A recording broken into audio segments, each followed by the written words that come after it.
아멘. 오늘 창세기 38장의 말씀은 중간에 삽입된 말씀처럼 느껴집니다.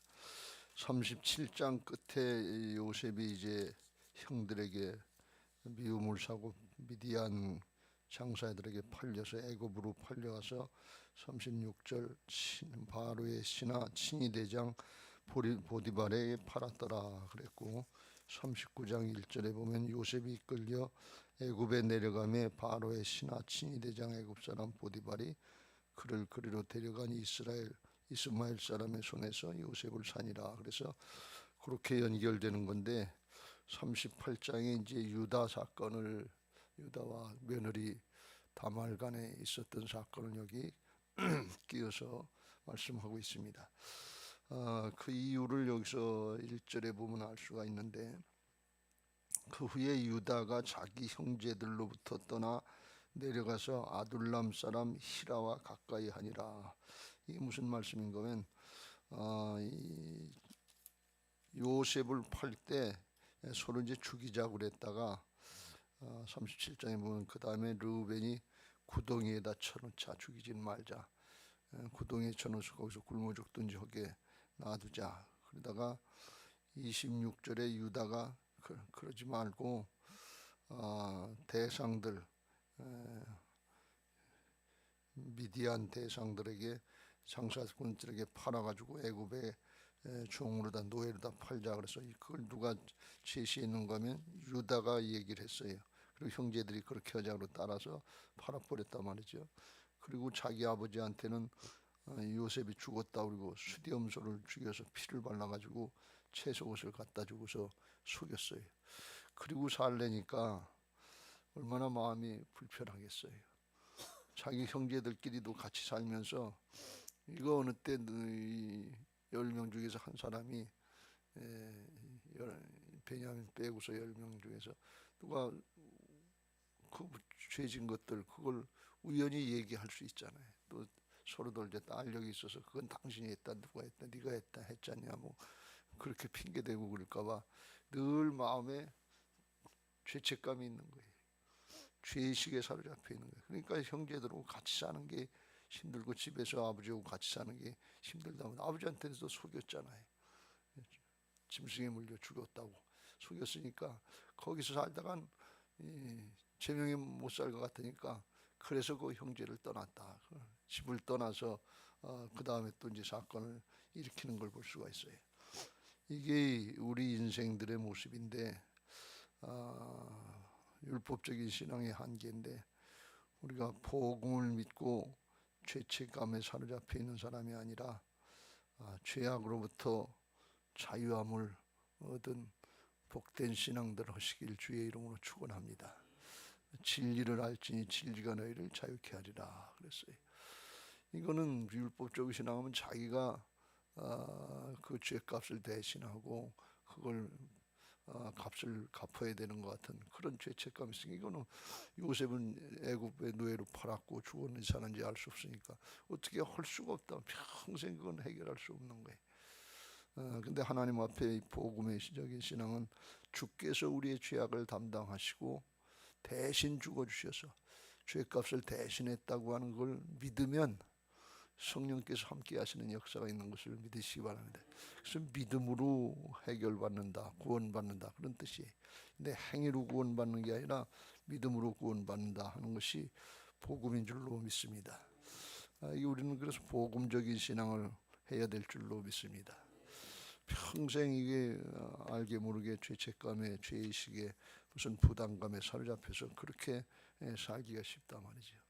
사도 바울도 로마서 7장 24절에 자기의 그런 좋지 못한 성품, 바리새적인 요소 같은 거, 이런 것들, 오호라 나는 곤고한 사람이로다, 이 사망의 몸에서 누가 나를 건져내랴 하면서 늘 이 죄악의 몸에서 어떻게 하면 벗어날 수 있을까, 이 더러운 놈의 성품, 이거 바리새적인 요소 어떻게 하면 벗어버릴까 늘 염려가 되고 걱정이 됐단 말이죠. 그러다가 그렇지, 못된 것도 성품이라도 주님이 담당하시고 새 사람 만들어 주셨지, 예수님의 생명으로 거듭난 영의 사람이 됐지, 이게 믿어지고 십자가로 내 죄를 사했죠. 그럼 주님의 십자가를 붙잡고 믿음으로 은혜를 입는 거다 말이죠. 이게 믿음인 것을 믿으시기 바랍니다. 믿고 주님이 담당해 주셨으니까 은혜를 누리는 거예요. 그래서 우리 주 예수 그리스도로 말미암아 하나님께 감사하리로다. 그런즉 내 자신이 마음으로는 하나님의 법을 육신으로는 죄의 법을 섬기노라 그랬어요. 한번 그렇게 했다고 아주 영원히 저기 하는 게 아니라 또 그런 육신의 생각이 나오고 또 죄책감에 사로잡히고 그럴 수 있는데, 그럴 때마다 마음으로는 하나님의 법을 육신으로는 죄의 법을 따른다. 살아있는 동안 육신을 사는 동안 그런 일이 반복될 수 있는데, 그러면 또 엎드리고 또 엎드리고 또 자유함을 얻고 또 앞으로 나가고 엎드리고 또 은혜를 입어서 은혜 안에 강한 자로 앞으로 나가야 될 줄로 믿습니다. 왜 그러냐? 그 은혜로다. 그러므로 이제 그리스도 예수 안에 있는 자에게는 결코 정죄함이 없나니, 죄책감에 사로잡히지 않도록 죄의 부담에 살지 않도록 그렇게 주께서 갚아주신 줄로 믿습니다. 이게 복음이거든요. 왜? 주님이 죄값을 대신해 줬으니까. 근데 이 복음의 내용에는 죄만 사해 주신 것이 아니고 다른 모든 문제도 주께서 대가를 치러 주시고 이겨 주시고 믿음으로 누릴 수 있도록 다 허락하신 것을 믿으시기 바랍니다. 우리는 죄의 문제에 대해서 하나님 앞에 이렇게 주님 잘못했습니다. 내 죄를 주님이 담당해 주신 줄로 믿습니다. 그 은혜를 잊게 하옵소서. 그리고 앞으로 나가면 된단 말이죠. 근데 이거는 누구든지 다 쉽게 믿을 수 있잖아요. 근데 질병의 대가도 치러 주셨다. 내 영 안에 오신 분 예수님 안에 치료의 능력이 있다. 그것도 똑같이 주께서 채찍에 맞으심으로 너희는 나음을 입었느니라. 그것도 똑같이 죄사함으로부터 자유함을 얻고 나가는 거나 질병으로부터 사함을 받고서 자유함을 얻고 나가는 거나 똑같은 이치다 말이지. 뭐예요? 그것도 믿음으로 치료받는 거예요. 행위의 대가를 우리가 뭘 해서가 아니라 주님이 담당해 주셨단 말이지. 질병도 그렇고 가난도 그렇고 부유하신 자로서 가난하게 되시면 그의 가난함으로 말미암아 우리를 부욕케 함이라. 주께서 다 내주시면서 하늘 보좌를 내주시고 이 땅에 육신으로 가난하게 오셔서 우리에게 은혜를 주시려고 하셨단 말이지. 그러니까 그것도 마찬가지로 믿음으로 하는 거란 말이지. 그러니까 이 복음이라는 것이 예수님의 십자가 포열의 은혜로 구원받고 우선은 사람부터 새로워져야 되겠지요.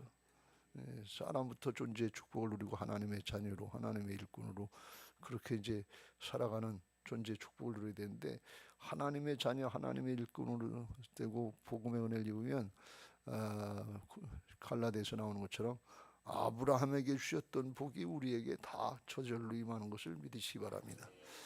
갈라디아서 3장에서 그걸 말씀하고 있는 거예요.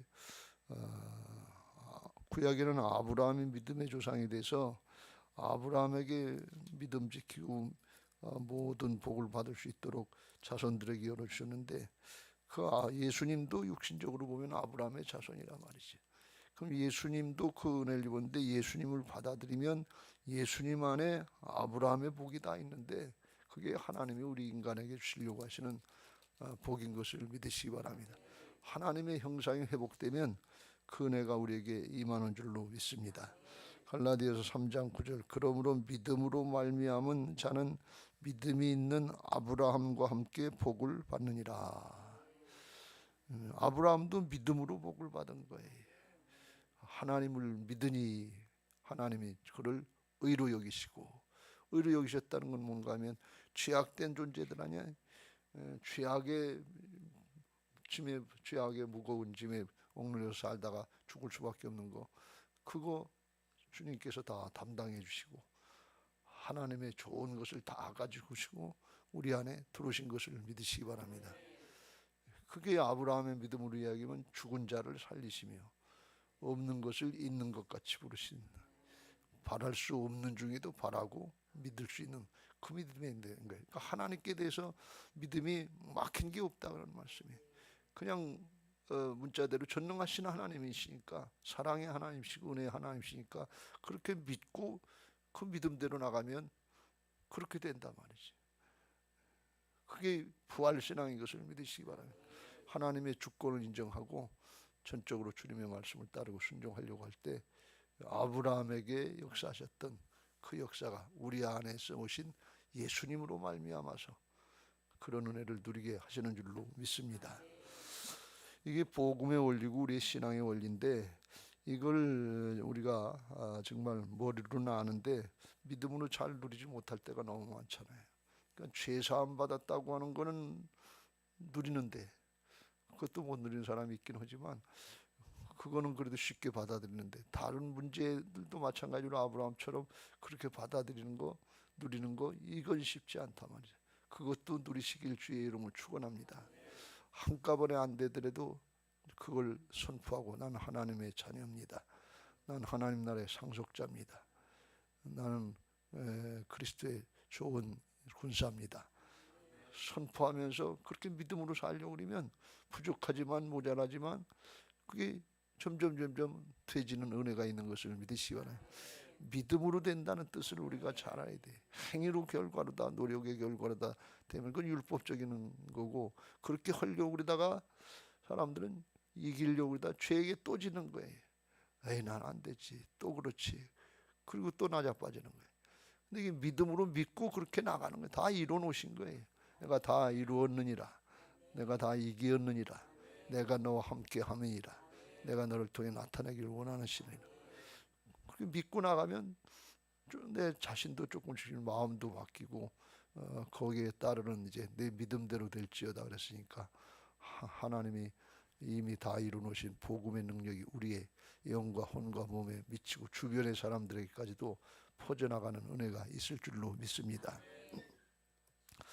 유다가 죄책감에 사로잡혀서 죄의식에 사로잡혀서 집에서 아버지하고 형제들하고 같이 살 수가 없는 거예요. 그러니까 집을 떠난 거예요. 집을 떠나서 죄책감을 감당하지 못하니까 어디로 갔는가 하면 또 첫 단추를 잘못 끼니까 두 번째가 또 저절로 잘못되는 거예요. 이게 첫 번째를 이기는 게 중요한 것인 것을 믿으시기 바랍니다. 그러니까 아니고 내두면 난 괜찮지. 그 자리에 있는 게 아니에요. 사단이 그냥 놔두질 않아요. 첫 단추가 잘못 끼어져서 비뚤어지면 또 그 길로 가게 된단 말이지. 돌이켜야 될 줄로 믿습니다. 어떤 일이 일어나는 거면 유다가 거기서 가나안 사람 수아라 하는 자의 딸을 보고 그를 데리고 동침하니 1절에 아둘람 사람 히라라고 하는 사람이 가까이 했다 그러는데 아마 이 사람이 좋지 않았던 사람인 것 같아요.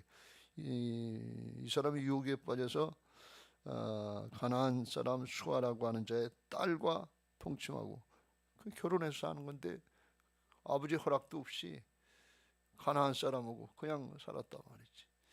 이게 그러니까 얼마나 잘못된 겁니까? 유다가 나중에 우리가 잘 아는 것처럼 유다 지파는 다윗의 조상이 되는 사람이고 그리고 예수님의 족보를 계승해고 연결해야 될 사람인데 이렇게 잘못을 하고 있단 말이지. 아버지한테 물어보지도 않고 자기 아버지 야곱이 바단 아람에 가서 자기 이제 부모를 어머니를 만났을 때 신앙의 여인을 만나러 거기까지 갔다 왔다는 얘기를 들었을 텐데 자기들도 거기서 갔다 와 거기서 나서 자랐는데 근데 그거는 생각이 없는 거예요. 이 죄에 붙잡히면 전혀 생각이 달라지는 거예요. 개념이 없는 거예요. 하나님은 중심을 보시는 것을 믿으시기 바랍니다. 12절에도 얼마 후 유다의 아내 수아의 딸이 죽은지라 자기 아내가 죽었는데 유다가 위로를 받은 후에 그의 친구 아둘람 사람 히라와 함께 딥나로 가서 또 히라와 올리는 걸 볼 수가 있어요. 여러분 끊을 건 끊고 버릴 건 버려야 될 줄로 믿습니다. 하나님께로 가까이 나가는 그런 관계 좋은 관계라면 그거는 지속해도 좋지만 자꾸 죄 짓는 대로 가고 좋지 않은 대로 가려면 그건 뭐 나를 잘 대해주고 뭐 사정형편 위로해주고 알아주는 것 같아도 다 소용없는 거예요. 영적으로 볼 때는 하나님께로 가까이 가고 신앙을 잘하고 주신 사명 바로 감당할 수 있는 그 길로 인도하는 사람이 복된 사람인 줄로 믿습니다. 그걸 성별해야 되는데 그런 사람하고 자꾸 어울리다 보니까 죄 짓는 대로 자꾸 이제 끌고 나가는 거예요. 그래서 유다가 이제 잘못 결혼해서 가나안 여인하고 결혼했으니까 하나님이 금하시는 결혼인데 이방 결혼을 했단 말이에요. 우상 숭배하는 거기 결혼해가지고서 아들을 셋 낳았는데 첫째가 엘이라고 그랬고, 둘째가 4절에 오난이라고 그랬고, 셋째가 죄송합니다.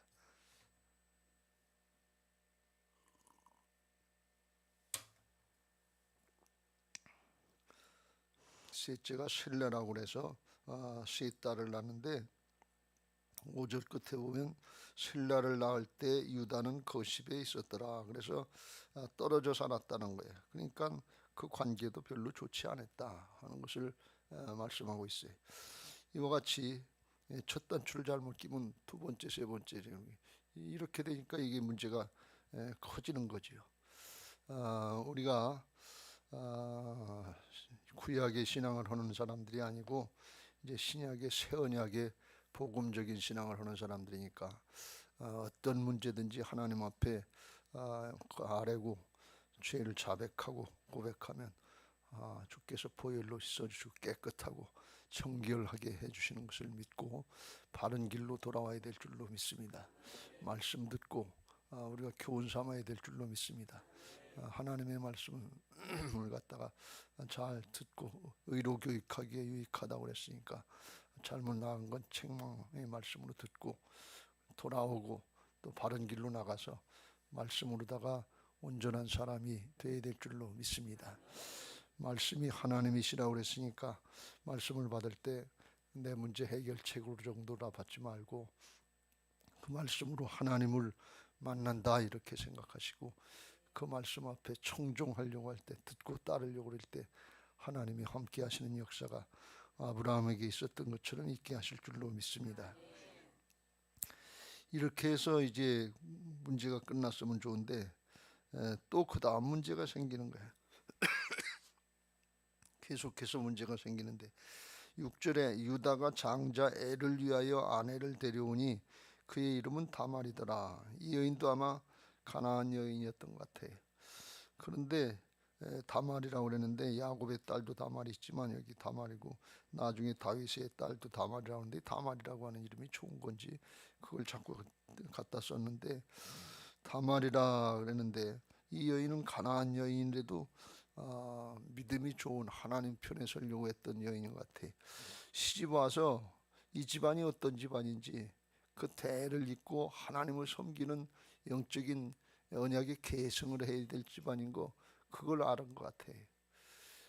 그래서 남편이 이제 잘못해가지고 하나님 앞에 무슨 악을 저질렀는지 알 수 없는데 아마 성적인 잘못된 죄를 짓지 않았나 이렇게 성서학자들이 얘기한다고 그래요.